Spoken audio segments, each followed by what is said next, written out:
Malinaw sa statement ni LeBron James na hindi pa talaga siya handang magdesisyon tungkol sa future niya sa Lakers. Based naman sa mga NBA reports kasi, gusto muna niyang mag-intay at pag-aralan ng mabuti ang lahat bago siya pumili kung mag-i-stay siya sa Lakers o lilipat ng ibang team o pwede ring magretiro na.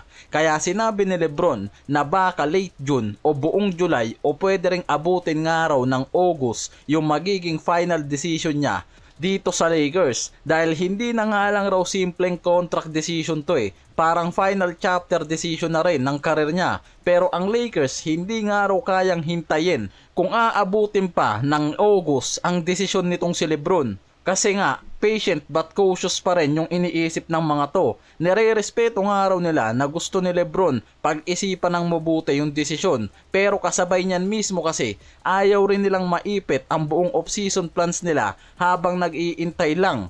Based sa reports kasi, magiging problema sa Lakers kung tatagal hanggang August yung magiging desisyon ni LeBron dahil ang free agency at trades inaabot lang madalas ng late July tapos na ng August. Kaya maraming key role players ang mawawala na sa market at mahihirapan silang planuin ang salary cap at roster construction. Kaya may ilang analyst na nagsasabing gusto ng Lakers front office na magkaroon ng clarity sa desisyon man nitong si LeBron. Based na rin sa Sports Illustrated, may perception sa Lakers na kailangan mag-set ng internal deadline para hindi ma-hold hostage ang off-season nila habang inaantay yung desisyon ni LeBron. Dahil hanggang ngayon, hindi nila maayos yung pinaka-cap space nila dahil nga wala pang desisyon si LeBron. Kung mananatili kasi siya, hindi na kayang ibigay ng Lakers ang maximum deal sa kanya. Kailangan niyang pumasok sa minimum deal o veteran deal. Pero malinaw nga na hindi nga raw interesado kasi si LeBron na pumasok pa sa veteran minimum deal. Kaya walang no choice talaga kung hindi mag-intay sila dito sa magiging desisyon ni LeBron as soon as possible nga lang. Dahil kung hindi magkakasundo nga raw sa salary demand, possible dyan mismo mag-umpisa si LeBron na pumasok sa free agency. Kung hindi rin ito magugustuhan naman ang roster upgrade na gagawin kung magbabawas man siya ng contract next season. Yan yung pinagbabasihan Kaya masyado ring minamadali na ng mga to yung magiging desisyon ni LeBron sa free agency. Si LeBron kasi halos may cap hold pa na 58 million to 60 million sa Lakers. At yan yung isa sa pinakamalaking salary slot sa buong NBA ngayon kapag free agent ang isang player pero hawak pa rin ng team ang bird rights niya, may tinatawag na cap hold. Ibig sabihin kahit hindi pa siya officially resign, nakablock pa rin ang malaking bahagi ng salary cap space ng team. At yan mismo yung magiging problema nila, lalo na kung tatagal ng August ang desisyon ni LeBron. Pwedeng hindi sila makagalaw sa free agency ngayong off-season.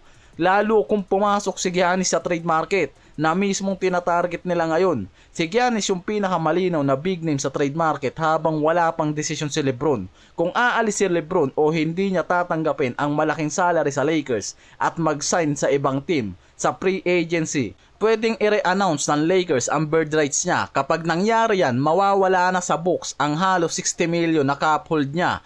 Kaya biglang lalaki talaga yung available cap space ng Lakers na pwede nilang magamit sa free agency para dito kay Giannis Pwedeng pumasok around 48 to 53 million ang cap space nila. Depende sa iba pang roster decision tulad kila Marcus Smart, DeAndre Ayton o Austin Reeves. At dyan mismo papasok si Giannis. Based sa ESPN at ibang analyst report, isa talaga sa pinakadahilan bakit naging quiet ang Lakers sa ilang trade situation dahil naghahanda talaga yung mga to ng explosive off-season flexibility para nga makapag-upgrade ng championship roster. Pero syempre, hindi nga raw din ganun kadali sa Lakers makuha si Giannis outright bilang free agency dahil under contract pa siya sa Bucks. Pero malaking bagay nga raw ang cap flexibility ngayon na meron ang Lakers sa trade market na parating. Kapag pumasok si LeBron sa free agency, malaki ang magiging cap space ng Lakers na sapat nga raw para saluhin mismo yung malaking kontrata ni Giannis nang hindi kailangan sobrang daming matching salaries. Mas madali nilang mabubuo ang trade package, mas flexible silang mag-combine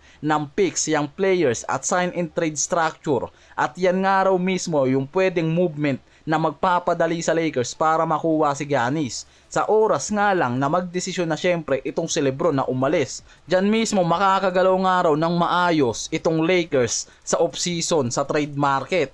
Kahit mawala sa kanila si Lebron, nakahanda na nga raw ang mga to para makuha si Giannis sa trade market at maugnay kay Luka. Yan yung possible nga raw talagang gawin ng mga to sa off-season.